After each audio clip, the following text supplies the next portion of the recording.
All right, NFL sports fans back in here, CGA Sports. We got the NFL Week 3 review, and much of it went exactly how we thought it was going to look. Appreciate y'all for being here. Do me a favor, like, share, and subscribe, and all of that stuff. We're trying to grow this channel. And in a few short episodes, we'll be ready to go. But in this one, we're going to talk about what happened in Week 3 and which teams can pack it up, which teams are trending up and which teams are trending down, which 4 teams are the class of the league. And you can offer your insights and opinion on this one right here. All right. A lot of people were very hopeful about the beginning of the season. And right about here at the Week 3, you know your team ain't ish. All right. You know your team ain't going to do much this season. And I know it must hurt. It must be painful. Everybody was optimistic. And a lot of people learned a valuable lesson about what their team is going to do here the rest of the season. So first things first, what we want to do here is acknowledge all of the teams that are the class of the organization called the NFL. They're winning the top 4 teams. We'll save that for later. But let's talk about this. These are the teams that went into Week 3. Maybe something to prove, maybe not. Maybe they won, maybe they didn't. These are the teams that are unchanged. I don't think we learned anything from them, whether they won or lost. I don't think they gained anything. Many times they could have lost more than they could have gained by performing the way they performed. So we call these teams the unchanged teams of the week. And the unchanged teams of the week are the Seattle Seahawks. And of course, we give almost every team a nickname. The Boston Patriots, the Baltimore Ravens, the Cleveland Browns, the Indianapolis Colts, the Houston Texans, even though they won, the Los Angeles Chargers, and the Buffalo Bills. Any one of these teams could be trending up and trending down, but these teams are pretty much nothing happened. I think teams like the LA Chargers, they were about to lose the game. Had they been facing someone who were competent, they would have lost the game, and in traditional fashion would have choked. All right, the Chargers were ready to choke from about 3 yards away from the end zone, and the Chargers would have pulled off a classic choke artist. The Buffalo Bills, although they looked impressive, they have much more to lose than they did to gain, and they stay on the unchanged list. We don't know. We're going to have to see what happens to them on week 4. The Seattle Seahawks and the New England Patriots, they're almost in the middle there. Seattle still looking impressive with a W. New England Patriots, I mean, listen, you're beating the Jets, so not much to gain there. Baltimore Ravens, although they did lose, they're a depleted roster, and if they don't get it together and get people back on there, they're going to be on the trending down list. A lot of people had them as Super Bowl contenders, but they cannot stay healthy. So if they peak at the right time, they're going to be good. The Cleveland Browns stay there unchanged. And the Indianapolis Colts, even with a win, they don't improve. You have the backup quarterback in. You don't have your rookie in. What if he becomes healthy? Does he come back in? Well, he lost the first 2 games. Are they going to stay with Minshew? Are they going to stay with him since he's winning? All right, they beat the Baltimore Ravens, but a depleted Baltimore Ravens, so nothing changes with these teams. Anyway, let's get to the scoreboard just so we can see what's going on around here. And the scoreboard is something else. All right, we might be able to talk some college football too, if you will, and I'm included on this channel. What do we think here? Let's go to the scoreboard and see what happened in Week 3. Oh, my goodness. What an interesting week. Let's start in the STI Bowl, the Dirty Bowl, the Community Bowl, the what do you call it? The WIC EBT Snap Bowl. The cities that you won't want to live in bowl, the Reading Rainbow Bowl, the 8 Mile Bowl, the Community Bowl. In this year's Community Bowl, you had the Atlanta Falcons and the Detroit Lions.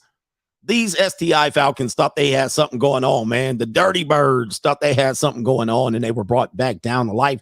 Couldn't even get in the end zone. Terrible. Couldn't even get in the end zone. And the Detroit Lions, not in an impressive fashion, beat the STI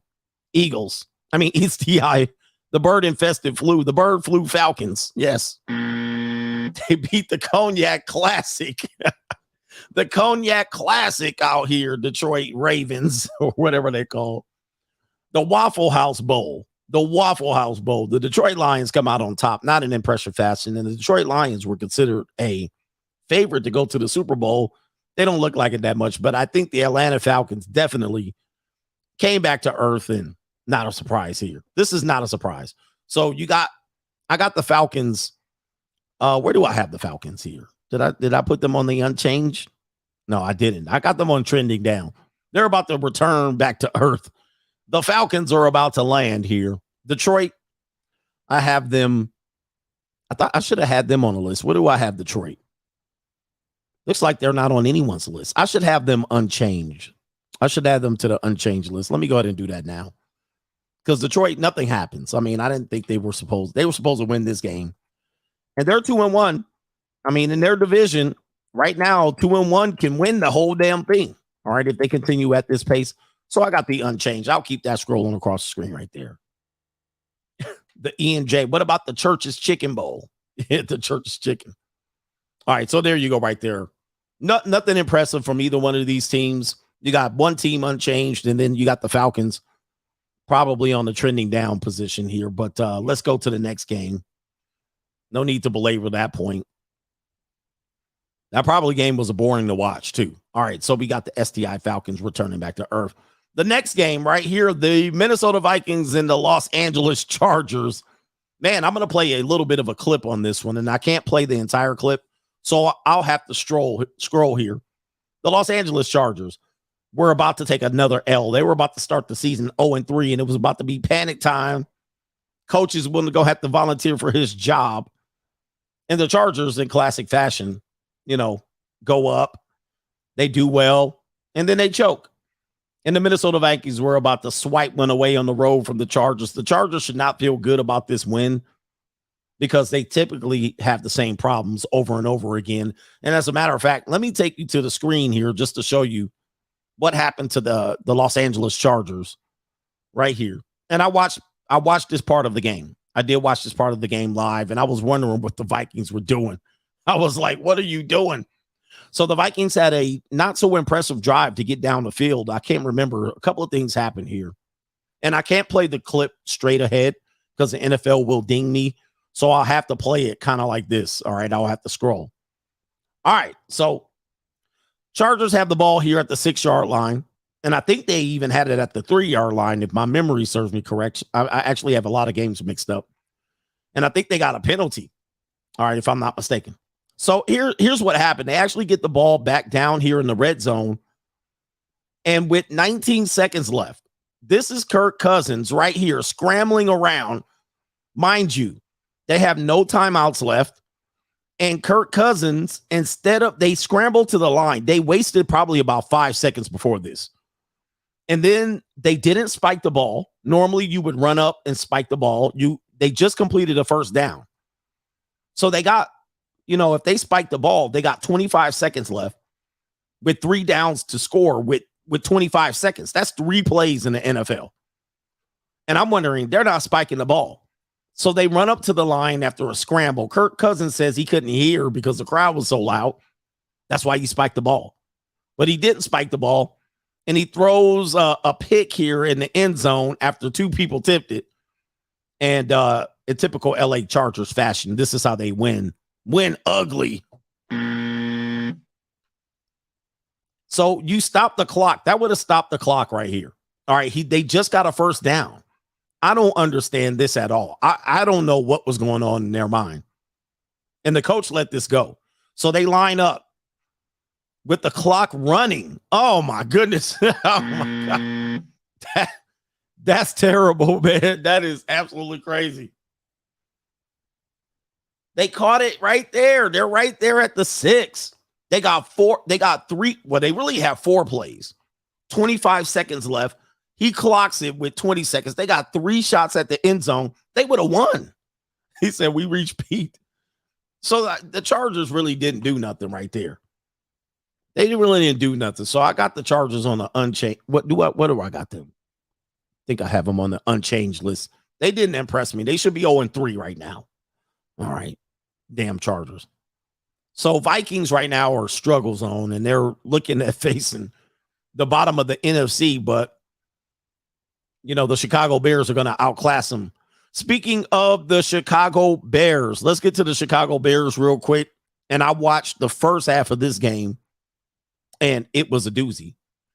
Chicago Bears and the Kansas City Chiefs, and this was an ass whipping. The Bears, ring the bell on the Bears. It's official. The Chicago Bears are done. Now, this game wasn't even as close as it looks. This game wasn't even as close. They score all their points in the fourth quarter, the Bears. So it was 41-zip. And it was really almost was 30-something to 10. 30-something to zip. They was kicking their ass, man.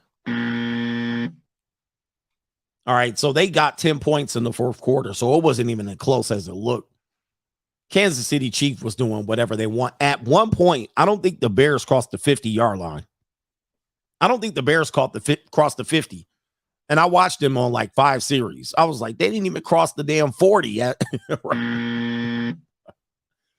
And so I don't know what the Bears need to do. They need to pack it up. They're a team in turmoil. I don't know if they can come back from this. He had under 100 yards passing. How many possessions did they get? How many first downs did they get? Look, this is all Kansas City. And Kansas City was at will. And, of course, the big story from this game was Taylor Swift in for Travis Kelce. That created a whole other dynamic right there. But the Bears didn't even make this a competitive game at all. Imagine traveling, and then this is what you do. This is crazy. Yeah. He didn't even have 100 yards passing, Justin Fields. And he didn't even look comfortable. He didn't look comfortable at all. He didn't look comfortable in the pocket. Every time he scrambled, no accuracy. I don't know what the Bears do with Justin Fields. I don't see where his talent is. And obviously he's already bickering with the coaching staff. So, I don't see what I had a chance to watch him. I'm looking going, let me see what he has. Now, he doesn't have a lot of talent around him, but he looks like a guy who is not comfortable in his role. I don't think is he a quarterback? He's checked out. Is he even a quarterback? You have to ask yourself this. So the Chicago Bears, other than the Arizona Cardinals picking up a win, I thought now the Chicago Bears are in the front running to get the number 1 draft pick. Do they get the guy from USC? Yeah, who wants Caleb Wilson. Caleb Wilson. Caleb Williams. I don't know if he does better in Chicago. See, the problem is, does he do better in Arizona or Chicago? Yeah, I don't know if Justin Fields is a quarterback. Not in the NFL, he's not. Not in the NFL. Bo Nix. Who wants to go to Chicago be a quarterback? Name a good quarterback in Chicago. Name a good quarterback from Chicago. You had Jay Cutler. You had the guy from UCLA back in the day. I think he went to Chicago. Is it Cade McNown? Cade McNown from Chicago. Didn't he go to the Bears? Justin Fields, another quarterback disaster. Mitch Trubisky.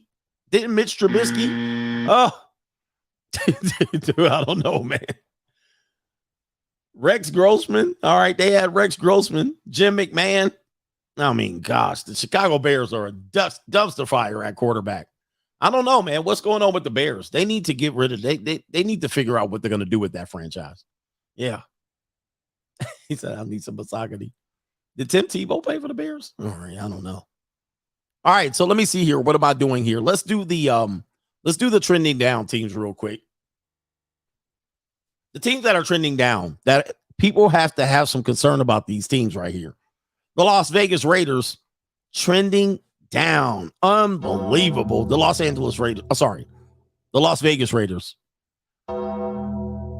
Vegas Raiders. They're trending down. The problem is their quarterback leads the league in interceptions. All right, Devontae Adams is about the only spark on the offensive end. You got Josh Jacobs hold out, and he's doing okay, but he's not doing, Like everybody knows predictably when he's going to get the ball. And he hasn't made the impact. He doesn't have the timing. He just got the training camp right before the season started. The defense is slightly better, but of course they started off with Chandler Jones having his incident, so he's out. And the Raiders are going Raider. You know what I mean? The Raiders are going Raider. I would put them on the watch list to drop all the way down to the teams that are done, and we'll reveal those later. So the Raiders going into playing the Chargers, this is not how you want to go in. And the one win the Raider has The one win the Raiders have is against the Denver Broncos by 1 or 2 points. I mean, that's the one win. That's the one win. Pretty much looked pathetic in versus Pittsburgh. All right, until the end. And people want to say that they had a chance to win. They did have a chance to tie. I don't know if I would have went for the field goal there, but I understand why he did it. But I wouldn't have, they had 2 fourth downs there at the end of that drive. And the only reason they had a shot at the field goal, well, they actually kicked the field goal. And they got a penalty that gave them an automatic first down and another 4 possessions. And then they only moved the ball a couple of yards, maybe 10 yards. So, going for another 4th down would have seemed like not the choice. So he went back to the dependable field goal kicker, and he scored the field goal. And they had about 2 minutes left. And if the defense, I wouldn't have put my defense out there. I want to put my defense out there because our defense is not very strong. They get a first down, the game's over, and that's exactly what they did on 3rd down. Game over. All right, and so they had 3 timeouts left. I see why they did it. I'm not going to be critical as to why he went for the points. Because if they get 3 stops and a punt, which we know, listen, we knew what was going to happen. The Steelers are going to run 3 run plays. They use all 3 timeouts. They also had the 2-minute warning. They had the 2-minute warning. And if they would have stopped the Steelers on 3 runs, they would have the ball back with 1:40 left. However, that's not what happened. On the 3rd down, they scrambled a quick toss and a lay down, and that was the end of the game. So I thought that that's what was the best was going to happen. I don't know, man. I don't know. If they went for it, the game would have been over, and everybody would have said, "Why'd you go for it?" Las Vegas Raiders trending down, and if they lose to the Chargers next week, Raiders are going to be in trouble. Washington Commanders trending down. Washington Commanders trending down. They did not show up against the Buffalo Bills. In fact, didn't even get in the end zone. They were a team to watch. I was going to watch them. Dallas Cowboys trending down. Yeah, Dallas Cowboys. You cannot look like a dominant force on defense and then lose to the Cardinals. Not only did you lose to the Cardinals, you only got into the end zone at the end of the game, if I'm not mistaken. You can't lose to the Cardinals. Cannot lose to the Cardinals. You cannot. Here we go right here. Somebody said J.C. Jackson. Who is J.C. Jackson? Am I tripping? But I'll get to that.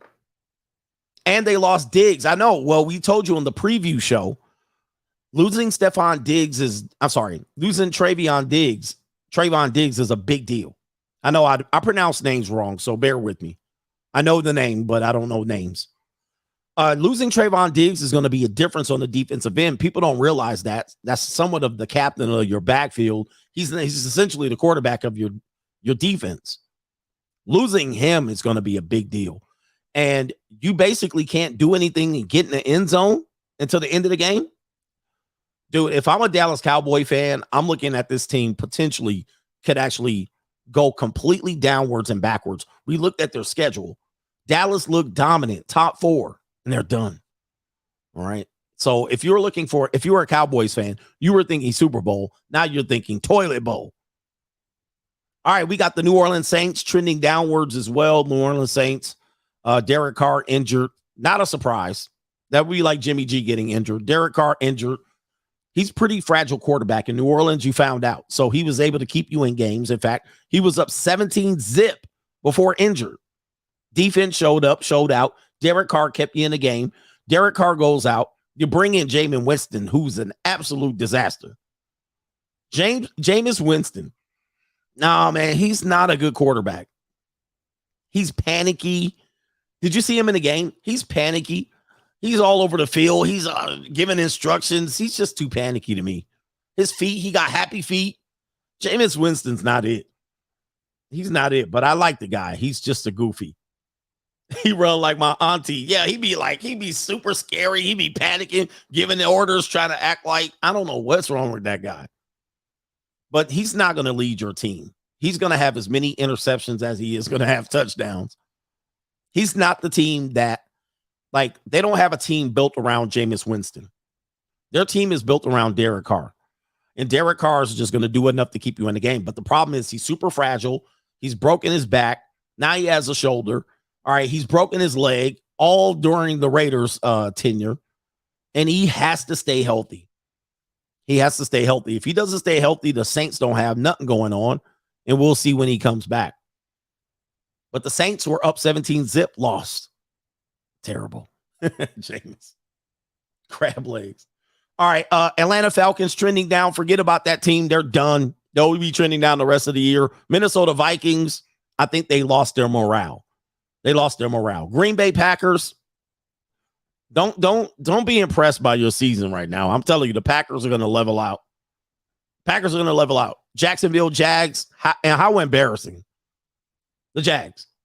Any Jag fans in here? How embarrassing. How embarrassing to put up that effort against the Houston Texans. Terrible. This is an easy win, and I believe you were at home. Terrible. Houston Texans, I mean, you had to beat somebody. Somebody had to win. Tennessee Titans, I don't know what's going to happen there. They need to change their quarterback. Pittsburgh Steelers trending down. Pittsburgh, don't get too happy. Your quarterback didn't do a damn thing the whole game. Pittsburgh, forget it. All right, you beat the Raiders. All right, okay. You're gonna realize the Raiders are who they are. Somebody says they let Stroud get, yeah, CJ Stroud, they let him go up. He about to turn up. Is Jacksonville got the trans receiver? All right, let me see here. Somebody said the Kenny Pickett did okay. No. I was at the game. I was watching Kenny Pickett. He didn't do a damn thing. He didn't do nothing. I was watching him. I mean, he couldn't do nothing. He couldn't scramble. He can only throw the ball 5 yards. All right. He can only throw the ball 5 yards. I mean, he can't throw the ball down with any accuracy. He can't hit a hook. He can't hit an out route. He can't hit a curl back. He can't hit a post route. Kenny Pickett ain't got nothing, man. He says that somehow they still won. Defense. The defense on both sides. That game was a defensive game. That was a struggle. As a matter of fact, let's talk about that. Let's cover the Raiders. Let's cover the Raiders and the Steelers. That was a pure defensive game. By the way, Jimmy Garoppolo was getting torn up. Look at this right here. Let's pull up the data. All right, both of these teams play like garbage on offense. All right, it was a very ugly, boring game. It was 13-7 at the half. The Raiders had a chance to actually go into the end zone and get some points and then get the ball in the second half. They failed. All right, 13 points here. I believe there were 2 field goals. Yeah, there was a touchdown, and the Raiders actually could have went up 14-0, dropped the interception, pick 6 at the 25-yard line of Pittsburgh. Could have walked it in. He drops it. That changes the entire momentum. Pittsburgh got a 3 field goals and 2 touchdowns. They didn't do nothing. Even in the second half, they didn't do nothing. But Jimmy Garoppolo was getting bashed. All right, not only does he probably lead the league in interceptions, he probably leads the league in sacks. He was getting torn up. But Pittsburgh did Nathan. What does Kenny Pickett do? 235 yards, much of it a yak, yards after the catch. Jimmy Garoppolo had a better line. 3 interceptions. 1 was at the end of the game. 2 were uncalled for. Most of them were double teaming against Davante Adams. Okay, you won. What do you want? A cookie? You want a cookie? You beat the Raiders. You won, but your quarterback didn't win for you. Your defense won. All right, but don't think that you trending upwards. Pittsburgh Steelers still trending down. Still trending down. I don't think they can beat many teams the way they play. Yeah, as they should, double Adams. All right. I don't think Pittsburgh can beat many teams is what I saw. And Davante Adams is the only thing the Raiders got going on offense. The only thing. And they're throwing in double coverage. They're sending them across the middle. They're concussing the hell out of him. They could cussing the hell out of them. Jacobs is not doing anything this year. He's not doing anything. I think his timing's off. He had actually a good second half, but he's not doing anything. He's not what he was last year. All right. Anyway. I know Adams is, listen, there's no receiver better than Devontae. I know people are saying other people are better. There's no receiver better than Devontae Adams. But they're going to kill that guy. They're going to hurt that guy. They're going to hurt him. I mean, he took a hit last week. He took a hit this week. And he was seeing stars. All right, anyway. All right, he was seeing stars. Raiders, man, I don't know. Very disappointing. But what are we talking about? We ain't even talking about the Raiders. Yes, we are. Who else is trending down? The Rams. All right, we'll see what happened. I have them in parentheses. The Rams lose today. They're trending down. The Rams lose today. All right, anyway, what do we got here? Let's go to the teams that are done. Let's ring the bell. Let's ring the bell. All right, Chicago Bears, done. It's a wrap for them. Send them. They're looking for the first pick. Arizona Cardinals, they're done. Even though they beat the Dallas Cowboys, I don't think they're trying to win at all. And Arizona and I think Chicago play on week 17. So if this keeps the pace, this will be for the number one pick. Week 16 or 17, the Cardinals play the Bears. So this might be the battle of the number one pick. All right, Carolina Panthers, it's a wrap. Absolutely nothing going on. Even our favorite redheaded stepchild couldn't take them to the promised land. Carolina's got nothing going on. They got a rookie quarterback that they're trying to replace. I don't think he's physically ready. The Denver Broncos, ring the bell. We'll talk about Denver next. Right? The Denver Donkeys, donezo. The New York Jets, dude, they only got into the end zone against the Patriots at the end with 5 minutes left. Jets, ring the bell. The New York Giants, even though they got they got spanked by the 49ers and embarrassed. I mean, they haven't put up any fight. All right. They haven't put up any fight in any game. Cincinnati Bengals, you're on the clock. All right, you're on the clock. You lose tonight. It's time for some answers. It will be done. The Donkeys. Let's talk about the Denver Donkeys. All right. If you think your team had a bad week, no team had a worse week than the Denver Broncos. All right. They had the absolute worst week. And I saw a little bit of this game as well because they switched over in the game here. Good Lord have mercy. I never thought I would see a Tecmo Bowl score like this. This reminds me of Tecmo Super Bowl. 70-20. This was personal. I don't know what somebody from Denver did to McDaniels. I think he was the ball boy for the Broncos. Everybody was saying he was the ball boy for the Broncos. He might have tried to interview for this job I don't know what happened, but 70-20 in an NFL game is outright egregious. There's no way. There's no reason for this at all. And as a matter of fact, right?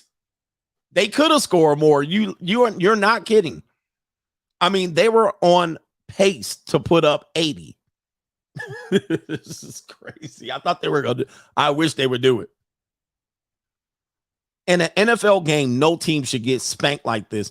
And there has to be somebody that takes the fall for this.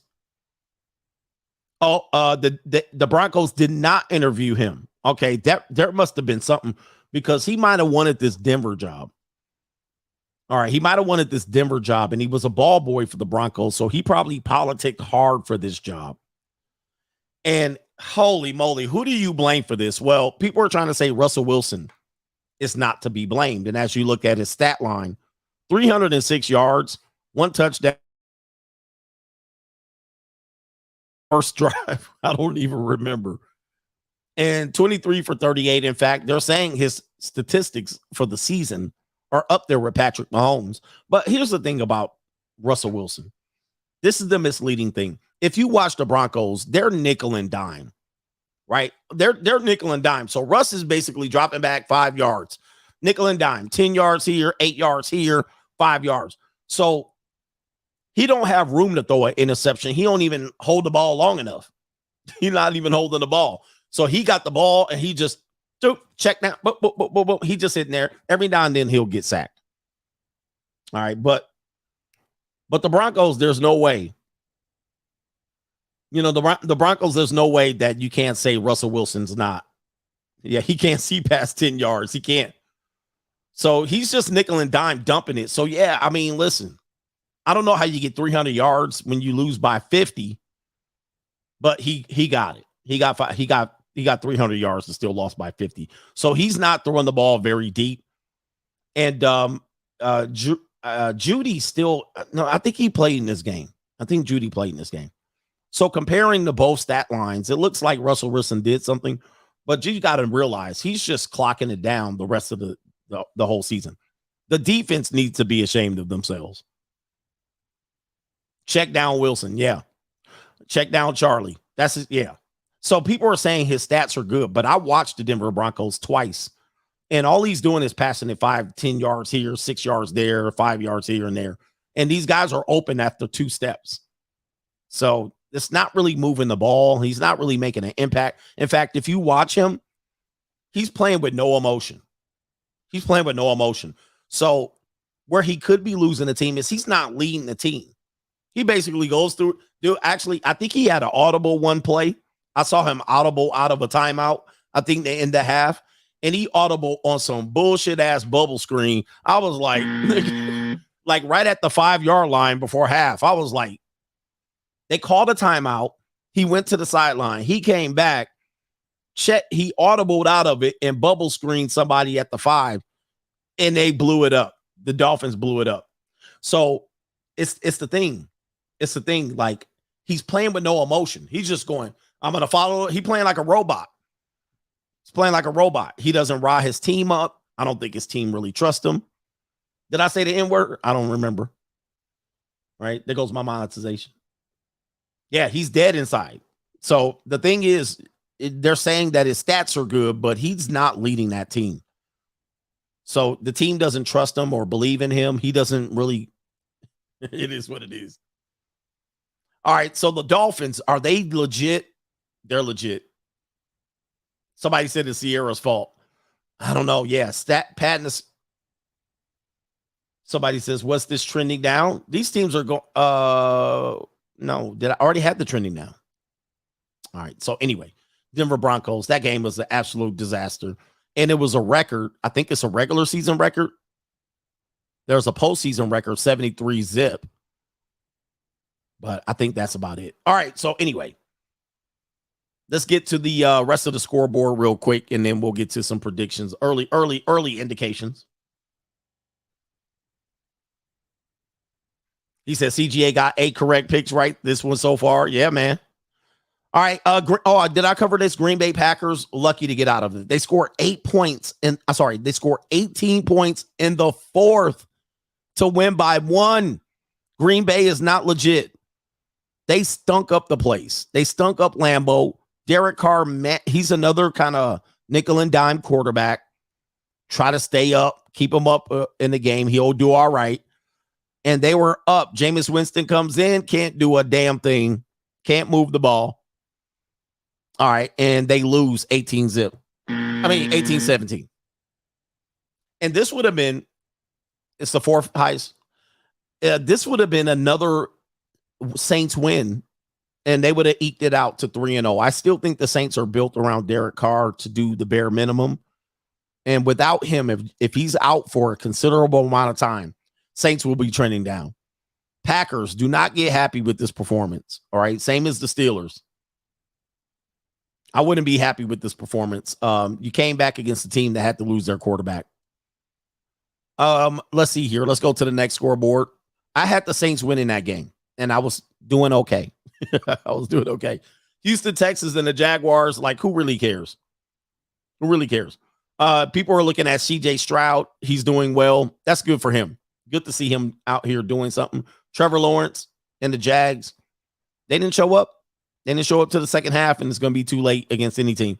Yeah, I was going to say the Texans were up quite a bit against the Jaguars, just embarrassing them at home. This is not what you want to see from your team. All right, but who cares about these teams? Neither one of these teams are going to do anything. Oh, man. All right. Oh, somebody said, I care about them. All right. Jaguars. London, here we come. Jaguars booking their flights to London. They're checking out Scotland Yard in London. They're checking out the West End of London. Where are your players going to live? No player will ever want to play for the London Jaguars. All right, Chicago Bears, Tennessee Titans. Tennessee Titans, you about to ring the bell on your season. They're about to go into the Tennessee Titans are about to go the way of the teams that are done. I gave you a chance, Tennessee. All right, they're going to have to make a change here at quarterback. They did not get into the end zone. Tannehill, 104 yards. Good Lord. Tannehill, done. All right, you can't depend on Derrick Henry. He had his best years. It's about to end. And their backup quarterback, they think they have Malik Willis and Will, the guy from Kentucky. Do they stay with Tannehill after this performance? I don't know. Cleveland Browns, congratulations. They go unchanged this year. Tennessee Titans on the trending down. And, yeah, there it goes right there. Yeah, Will Levis. Those are the two. Will Levis just lost his girl. So you got Malik. Who do you go with? Do you go with Levis or do you go with Malik Willis? Do you go? I don't know. Tannehill got lucky for it. Willis is better than Tannehill. Do you go Tannehill? Do you go Willis or do you go Levis? Malik Willis. He's been waiting. He's been sitting there. But I heard Malik wasn't that dude. Next game, Washington, man, you had me. Yeah, Washington, I was like, maybe they might do something this year. Well, they don't get into the end zone. Washington, their defense is pretty solid, but 37 points to the Buffalo Bills. Buffalo, man, this was your make or break game. Had you performed poor in this one, you would be on the trending down, almost on the way out. But you needed this game, and there wasn't much even to highlight for this game right here. Who did we have in this game? Did I have Buffalo? I think I had Buffalo. We're doing pretty well. Who had 4 picks? Yeah, Sam Howell, 4 picks. And they scored 3 here in the end. What is going on, man? Hey, if you've been watching some of these games, these teams look pretty piss poor, in my opinion. Not a lot of teams look very dominant. And the Dallas Cowboys was one of the teams that looked very dominant. But today, when you watch these teams, they look like absolute dog shit out here. All right, I'm looking going, these teams are terrible. Next game, and we'll get to the Final Four, is going to be the Ravens. I lost this game for sure. Okay. I lost this game for sure. And sits right here. Oh, Ravens right here. Yeah, I think the Ravens are going to be in trouble here. They lose in OT. If I'm not mistaken, they were winning most of this game. Yeah, they were winning most of this game here. Would they get a safety? Yeah, they were winning most of this game, but it was a slight, 14. We got 7, 10, 7. Okay, down 14. I think they were winning most of this game, if I'm not mistaken. But Baltimore is one of those teams, like, people have been telling me that they're good. I don't see them being very good. They have Lamar Jackson. And the Colts, don't get fooled. You guys are still trending down. Don't get fooled. I think this Colts team is fool's gold. They did beat the Ravens, but this is not the full stack Ravens. So 2-1 is not a bad start. We're going to take a look maybe at their schedule. Do not. All right, my Colts are solid. They're a solid team, but they're not gonna beat people. I don't think they're gonna beat people up. They could though. They could. I don't think they're gonna beat people up. They do got look. What did they do? Nothing. I think Baltimore lost this game more than the Colts won the game. Can we agree to that? I think the Ravens lost this game more than the Colts won. That's what I think on this one. All right, I think we're almost done. Now we got 1, 2. 1, 2, 3, 4. This one is another pathetic game. These teams are winning like, oh, man, it's terrible. So New England Patriots had no business in this game. They had no business trying to win this game. And the Jets didn't even show up. The Jets don't get into the end zone until the 5-minute mark in the fourth quarter. The Patriots winning, barely winning the entire game. They depend on the safety after the Jets score a touchdown, if I'm not mistaken, to be able to go up this 5 points. And I think the Jets try to close it out. Absolute disaster. The Jets are on the done list. I don't think they're going to be able to do anything, and they don't have any time to answer this. They're going to have to get Colin Kaepernick at this point. They're going to have to go get Kaepernick. Because Zach Wilson is not going to do it. He's not going to do it for him. I would say Zach Wilson is not his fault because he wasn't supposed to play this year anyway. Yeah, they need Aaron Rodgers. But look, if you look at it still, their defense still does show up. But this, you can't blame Zach. Listen, you can't blame Zach Wilson for this. You cannot. Because he wasn't supposed to even sniff the field this year. So, it is what it is. We got Sea Hags. I don't even know what to say about this game. The Panthers are done. Andy Dalton, good effort, though. He can slang that thing. He can slang that rock. My man passed it 58 times. Jesus. 58. Andy Dalton can't. Dude, Andy Dalton's a good quarterback. He's a good quarterback, man. I don't know if he can play for any other team, but I think another team could use him and do something. The Carolina Panthers ain't it. Geno Smith, not too bad of an effort at all, but much of this game was in the second half, as you can see. Much of the game was on the second half right here. So right here. All right. Maybe Andy Dalton will be on the Jets. The Jets will actually win. Yeah. So, you just said that. Willie Cameron. If Andy Dalton was on the Jets would probably be okay.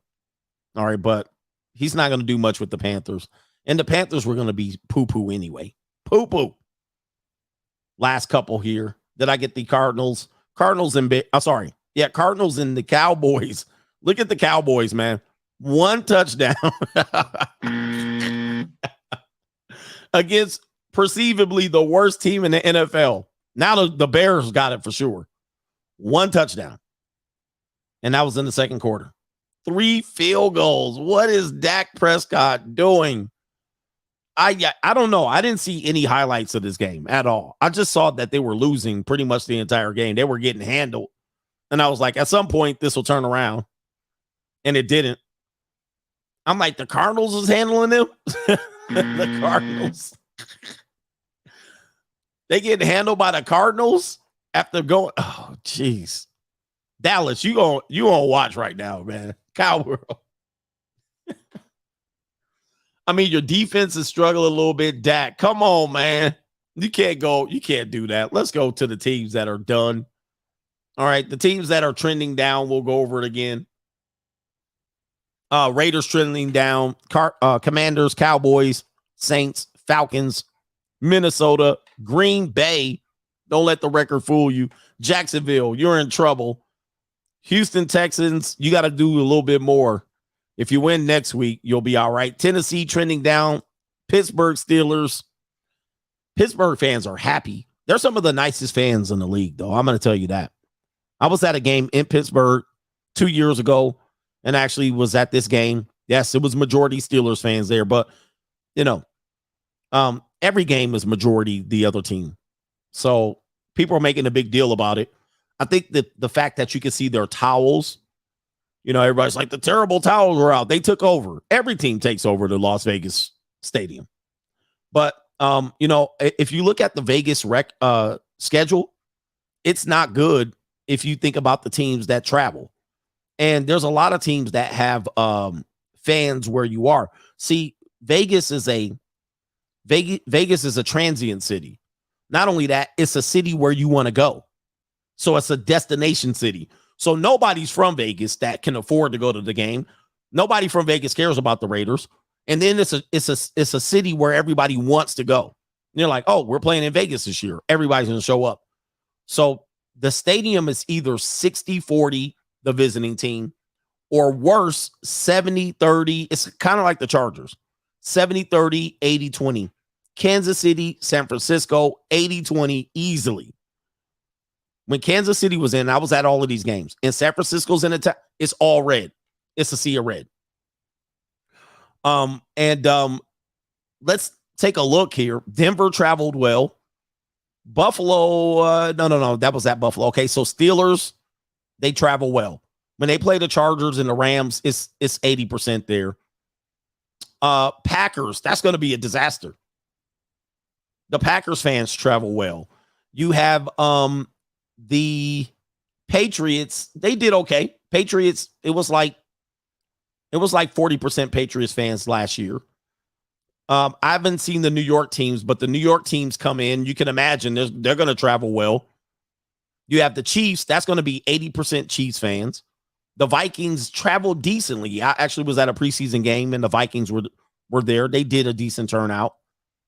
And nobody's going to come from the Chargers, okay? Actually, the Colts had a decent turnout one year. I was surprised. But it's almost 50-50 at best is the best the Raiders can do in terms of fan appreciation. So the Raiders fans do travel well. A lot of people come from Oakland and the Bay and LA. And anybody from Vegas, they're just there. They're just there. So the sad part is it looks like the fans take over the stadium, and the fact that the Raiders colors are black and the seats are black. So anytime you see a team come in and their colors are orange, yellow, red, it's going to look like they took over. The Cardinals, even when the Cardinals played last year, it looked like a ton of Cardinal fans. It looked like a ton. I was like, how many Cardinal fans are there? I was shocked. So the Raiders never going to have a home field advantage. They're never going to have a home field advantage. They're never going to have more than 60% of the fans in that building. That's going to be, the Raiders are going to have to overcome that. They're going to have to overcome that because they're never going to have a home field advantage. It's a destination location, especially for East Coast teams coming west. Everybody, any fan's going to try. And if you're a legacy franchise, Cowboys, Steelers, even Browns, the Bears, even the Bears fans came one year, turned the whole stadium out.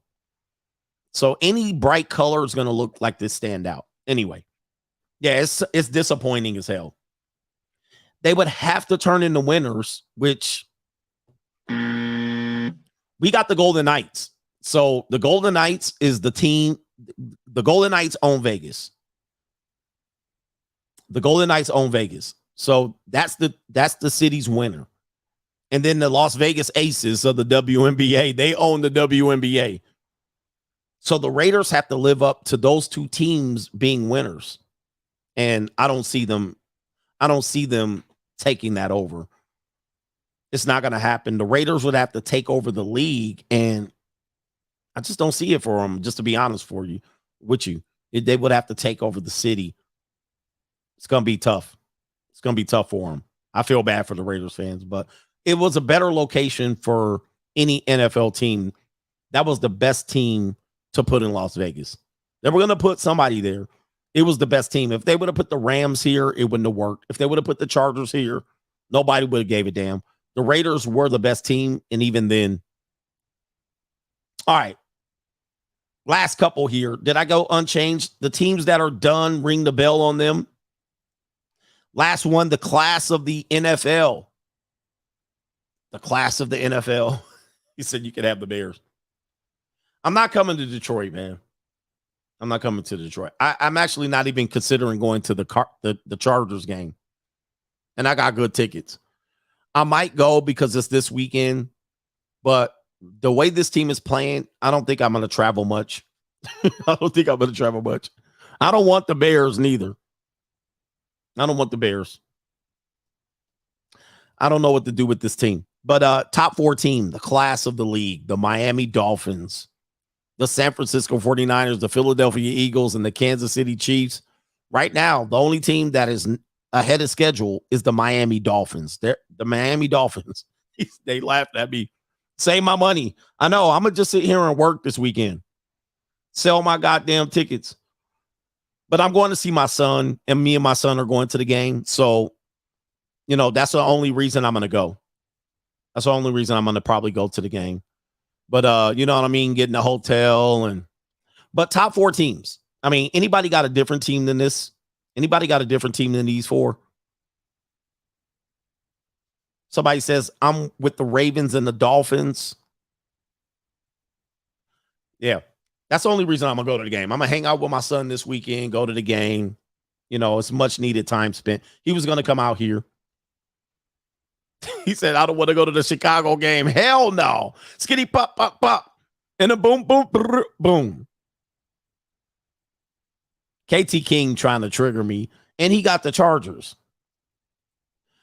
Yeah, these top 4, those are your top 4 teams. Anybody? No, I have San Francisco in here. I have San Francisco. 49ers, and they play. 49ers are tough. Anybody else got another team? The Ravens? Yeah, man. I think these are the top 2 right now. Miami is the only team in here that I think is in trouble. All right, let me look up these schedules here. Let me look up Miami, and let's talk a little college football. You see the Miami Dolphins.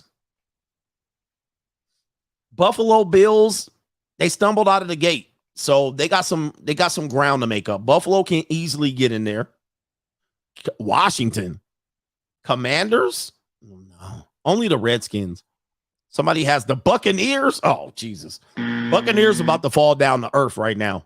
Buccaneers about to get their ass handed to them tonight. Buccaneers about to get their ass handed to them.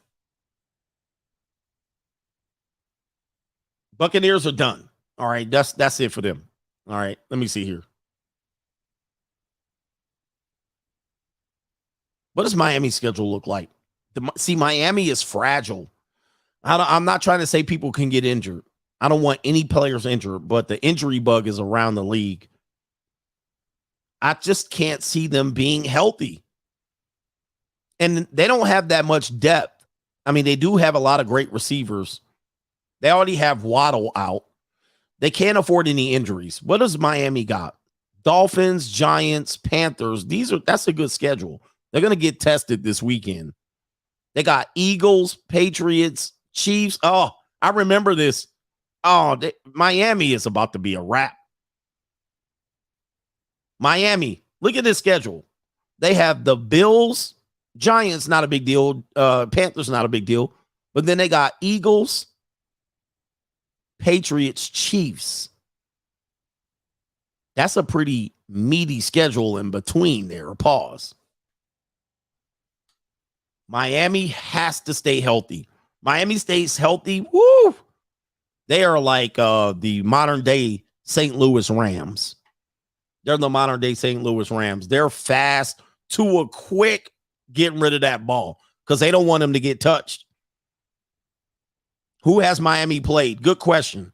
Miami's played. They beat the Broncos. They beat the Chargers and the Patriots. So to your point, Miami ain't played nobody. Okay, that's a good point. Valid.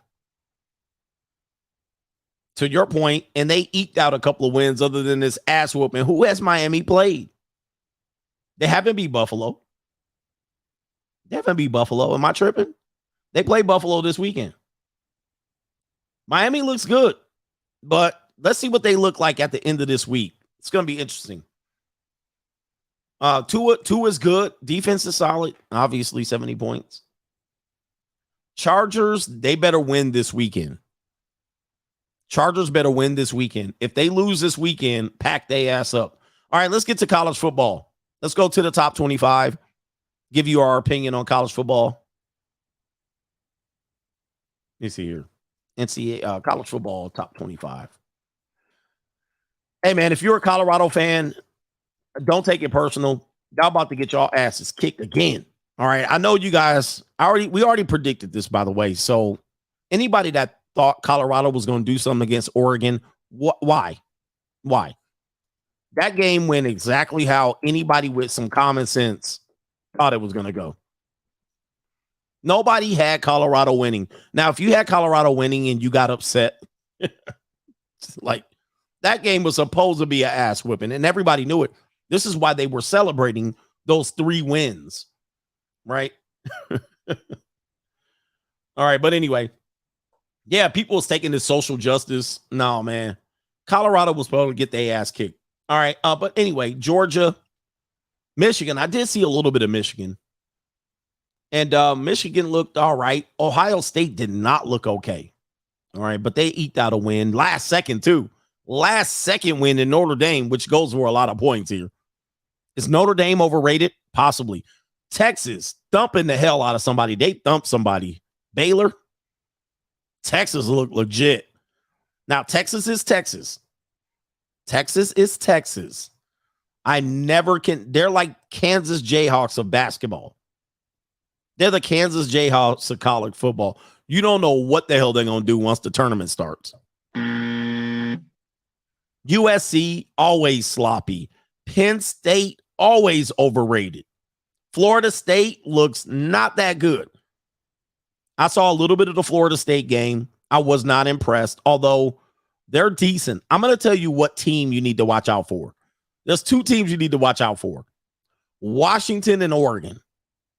Now, I don't think they could beat Michigan or Georgia. Washington and Oregon are the teams to look out for. I think those 2 Pac-12 teams could possibly be the best Pac-12 teams to come out in a long time. All right. Oregon, I mean, people think, and I'm not hopping on the Oregon bandwagon, that what you saw was typical Oregon. All right. And they could have beat the shit out of them even worse. There goes my monetization. Oregon could have beat the hell out of Colorado even worse than that, just to let y'all know. But I think out of the top 10 teams here, who drops out? Notre Dame, Alabama. I wouldn't worry about any one of those teams. Okay, Utah, they don't even still have Cameron Rising yet, if I'm not mistaken. And they look sloppy against UCLA. Sloppy. Okay. Oregon with Bo Nix, he's seasoned. He's a 4-year starter, if I'm not mistaken. Oregon, you better watch out for them. USC, what do I think of them? I think USC will pull the USC are like the Lakers. They're gonna do what they need to do. They're gonna win. They're gonna beat people. But when the spotlight is on them, they're gonna fold up like a cheap suit. They're gonna fold up like a cheap suit. And Caleb Williams ain't trying to get hurt, so he ain't trying to scramble for no extra yards. I think really the final. Are we doing 4 teams?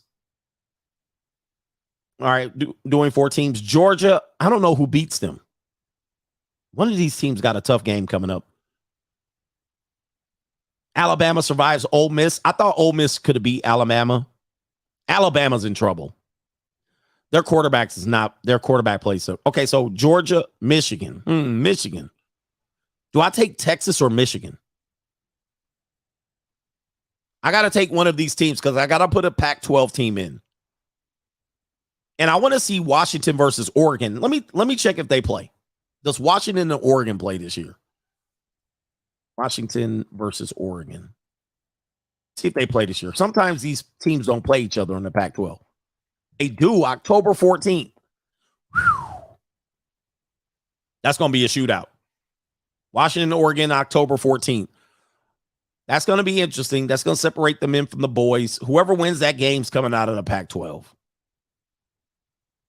They play in Washington. Wow, this is going to be an interesting game. All right, so I think I'm taking Georgia, Texas.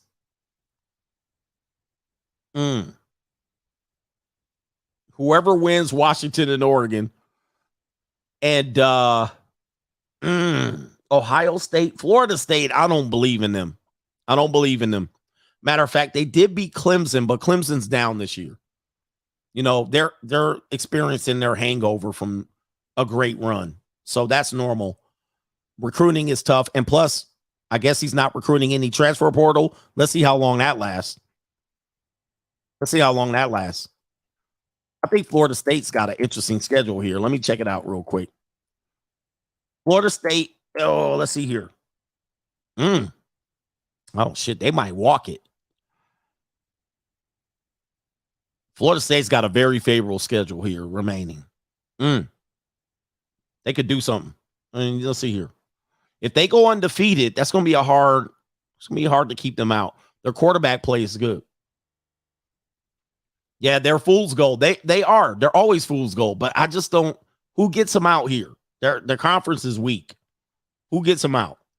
One of these are a trap game. There's a trap game in here. Like Wake Forest. Hey, mark my words. Wake Forest, Florida State, that's when they get out. October 28th. Trap game. There's a trap game in here. They're going to lose to one of these teams, like Wake Forest, Pittsburgh. Could they lose to the U? Possibly. Miami looks decent. Miami looks solid. They don't look as bad as it's according to I'm only going off highlights, really, but they look like they're doing something this year. There's a trap game in there for Florida State, which might bounce them. So I got Georgia, Texas, then Oregon or Washington, and then Ohio State. They didn't look good against Notre Dame. Let me check their schedule real quick. What y'all got? Duke may be a trap game too. Let's see here. Gators. Do they play for? I didn't see them playing the Gators. All right. He says, yo, what the no? There's a trap game in there for Florida State. I don't think they're gonna ride it out. Ohio State. Okay, Purdue. Oh, they got Penn State left. They normally handle them. I don't think Penn State has even beat Ohio State ever. I mean, meaning the coach that Penn State has now. I don't think they ever beat Franklin. I don't think he's ever handled Ohio State at all. Matter of fact, I don't think he's even beat Ohio State or Michigan. Franklin. So Penn State about to drop completely out of the top 10. All right, let me see here. Wisconsin, Michigan State, Rutgers. Oh, Ohio State might run the table until Michigan. One of these guys is going to knock each other out. So I can't get. Okay, one of these guys are out. All right, so let me see here. Michigan, Ohio State. I don't know, man. That's tough. Let's see what Penn State has. Penn State, they're going to lose. Let's see if they even have Michigan on the schedule, because Penn State's about to get bounced out. See what they schedule looking like. Penn State got UMass, Northwestern. Okay, that's the dubs. They're going to lose to Ohio State, Indiana, Maryland. Oh, they got Ohio State. Oh, Jesus, man. Penn State done. Shout out to Penn State. I've been to Penn State. Beautiful campus, by the way. Penn State is done. It's a wrap. You got Ohio State and Michigan on the schedule? Nah.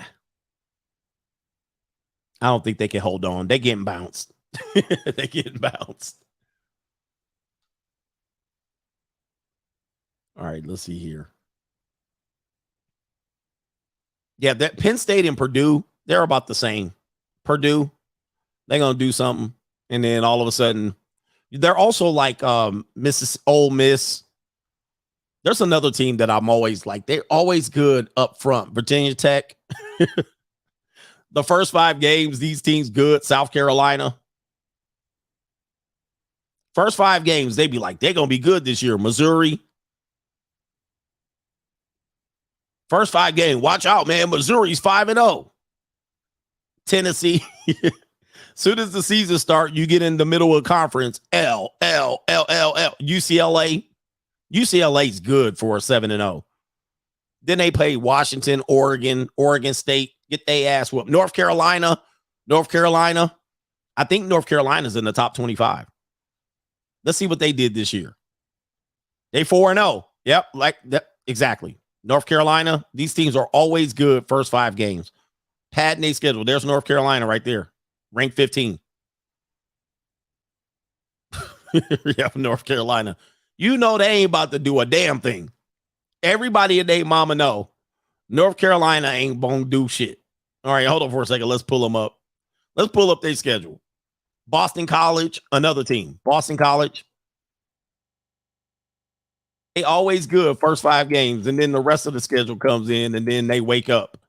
All right, here's their schedule: North Carolina. Yeah, they lose to Duke. Here's North Carolina right here. Look, they kicking ass too. They whipping everybody's ass. Then they got Syracuse. Then they got the U, Virginia. All right. Then they got Duke, Clemson, NC State. This could be 6 L's. North Carolina. All right. All these teams start off hot, good schedule. They play their 3 preseason games, and then they open up with 2 conference wins. All of that. They're going to be good this year. All right, let me see here. Washington State, Duke. Let me see if it's any other dark horses. Ole Miss, I thought they was going to do something this year. But then they had a little controversy from it before the Alabama game. Florida, you lose 2 games, you're out. So, yeah, it's really down to these teams. Anyway, South Carolina's the opposite. They're the opposite. And South Carolina going to upset somebody. So, you know that's coming. So there's a lot of trap games in there. And if you've never played NCAA football, I love NCAA football on my gaming channel.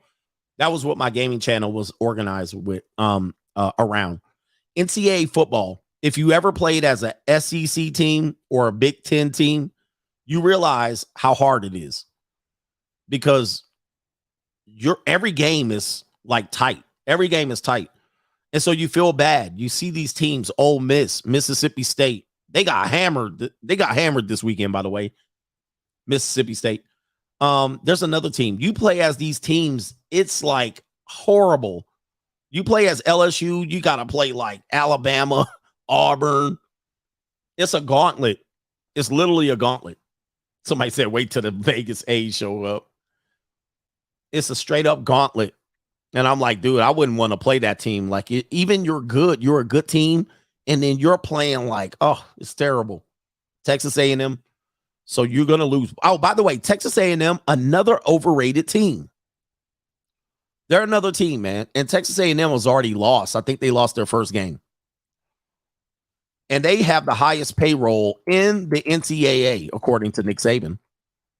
Nick Saban believes they have a high payroll.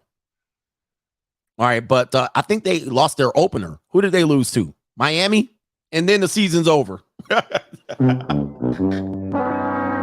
Texas A&M. Now, I got a question for the Texas A&M. Hey, Texas A&M, question. Why do y'all think y'all could win the championship? Texas A&M, they literally think they can win a national title there. In my memory of college football, I only can think of one time where y'all were close to winning the NCAA championship. Once. I can only think of one time. And that was when Johnny Manziel beat Alabama. But of course, his ego. But Texas A&M ain't going to see hide nor hair. They're going to be pissed off at me, by the way. Texas A&M, y'all not even in the top 25, fam. Oh, my Lord. He said Johnny Football is not walking through that door. Larry Bird's not walking through that door, fans. Kevin McHale's not walking through that door, and Robert Parrish is not walking through that door. And if you expect them to walk through the door, they're going to be gray and old. Yeah, Johnny Football's not walking through that door. Like, who y'all going to get beat by Tennessee, beat by Alabama, but these are potential losses. Then you got Ole Miss, LSU. Oh, Jesus. All right, man. Hey, they got 5 L's on their schedule. Like, but their university, they literally think they're gonna win the national championship. They're like, we could win here. I do have some sports Vegas odds, man. Texas A&M wake up. We got the facilities. We got the campus. We got the college life. Texas A&M. Now, let me just say, I've never been to their campus. I've been to a lot of campuses. I've never been to Texas A&M. So I don't really know what it's like in College Station. I don't have a clue. Now it's not that good of a life. I think it's in northeastern Texas, if I'm not mistaken. They're in northeastern. So the eastern side of Texas and up north. So who wants to go there? All right. A&M fans are going to be, it's old money. It's old. You know what their money is? Their money is that old Southwestern Conference money. And you guys got to remember, most of these teams that are good, they're old Southwestern Conference teams, right? They've been trying to do this for like 40 years, 50 years. But you see with the NIL, they were already doing this. Now they're just doing it legit. They were already doing the NIL. They were already paying players and giving them sponsorship money from car lots. They were already doing this shit. Texas A&M, Houston, Texas, Arkansas, SMU, Rice. They was already doing this shit. Is A&M by Texas? A&M is an hour from Houston. Okay, so that is eastern. Is it north of Houston? I think it's north of Houston. I think it's, so that's northern eastern of Houston. Yeah, Missouri was good too. So it's northwest of Houston, northwest. Okay, northwest. All right, yeah. But the Southwestern Conference, like that's all what the SEC is doing. But they're now doing it legit. Now they're getting the players to get paid. They was already paying them anyway. This is all alleged. They was all paying them anyway. This is why this is the best sports show, because I can say what ESPN won't tell you. They were trying to pay these players anyway. Go watch the series. And I met these guys, Eric Dickerson and Craig James, I believe his name was. Craig James for SMU. Go watch the show Pony Express. It's a 30 for 30, I believe. Watch that episode of SMU. It is a mind. If you don't know anything about college football, go watch SMU Pony Express.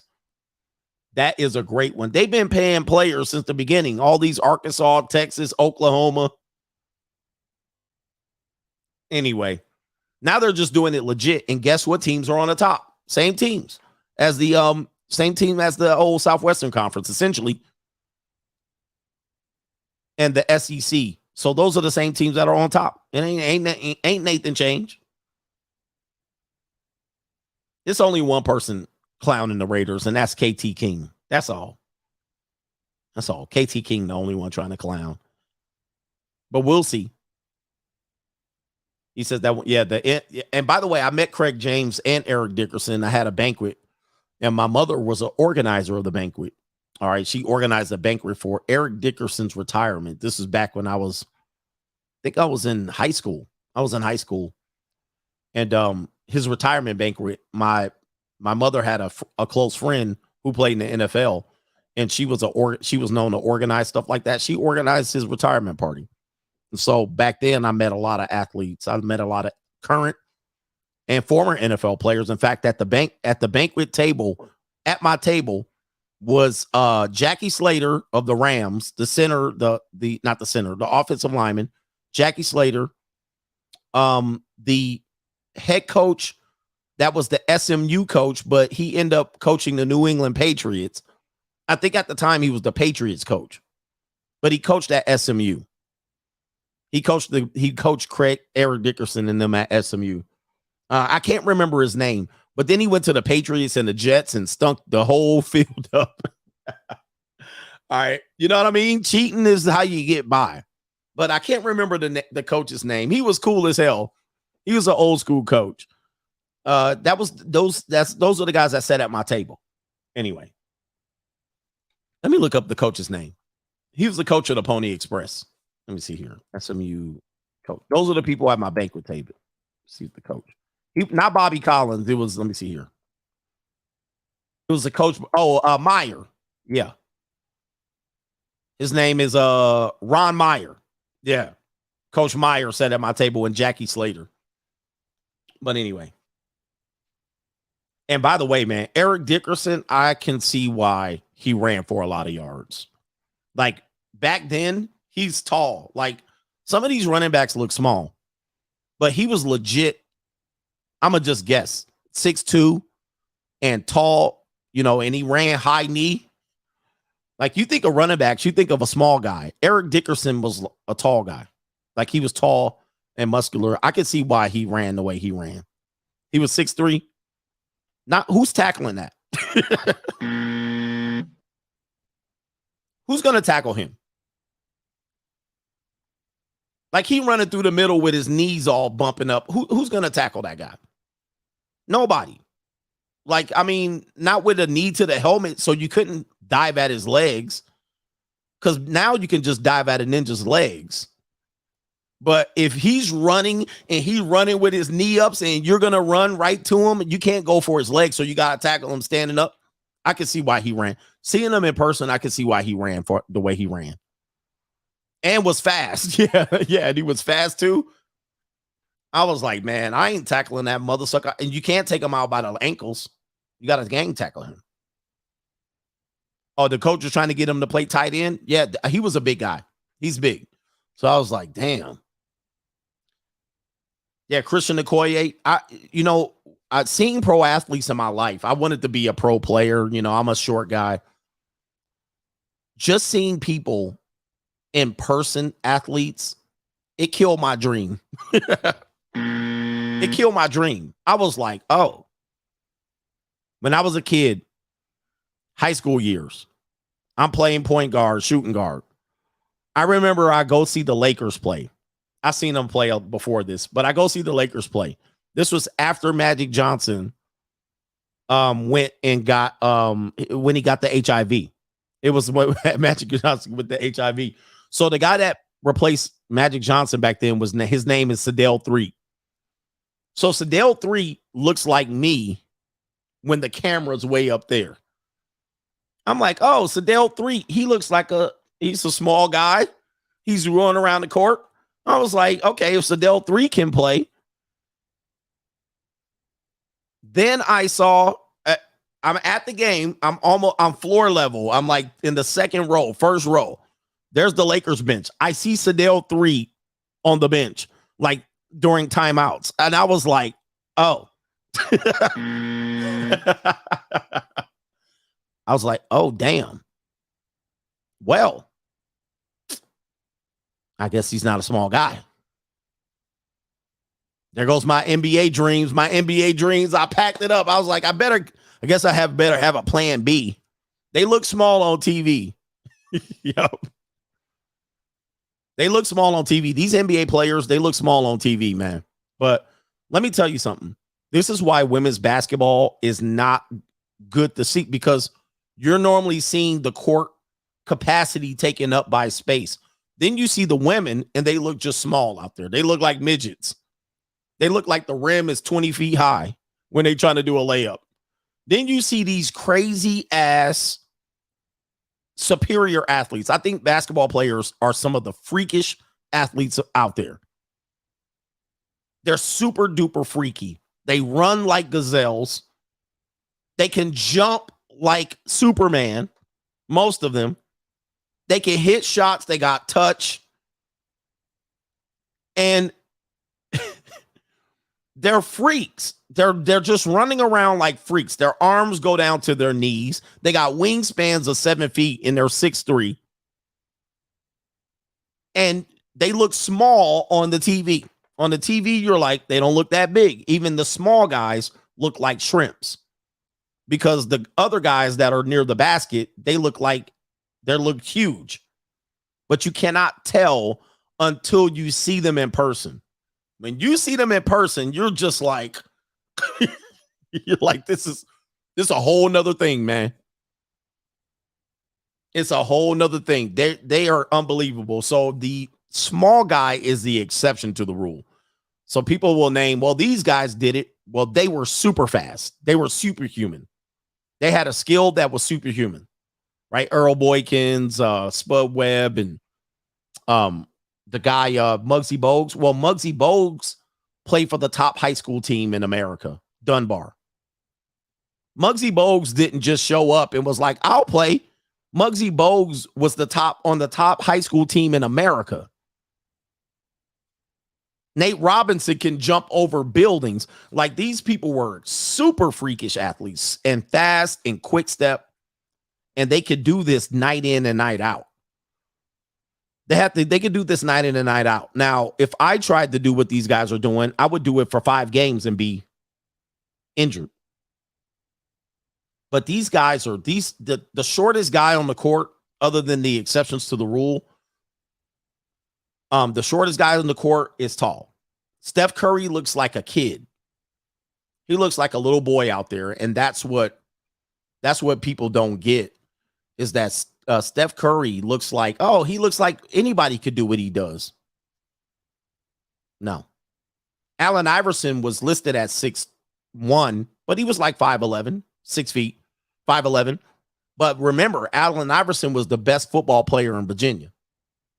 He was the best football player and basketball player. He was a freak athlete. And he had a crazy mentality. Like, he was crazy in the head. Meaning, like, he was a lunatic on the field or on the court. You put him on the field, he's a lunatic. He's going to be the best player. Height did not matter. Like, I was seeing him going reverse dunking on people. Centers. Like, you got to be crazy to reverse dunk on a center as a guard. What made you think you can reverse dunk on Dikembe Mutombo? But Allen Iverson don't care. Anyway. But yeah, these people are freak athletes, basketball players.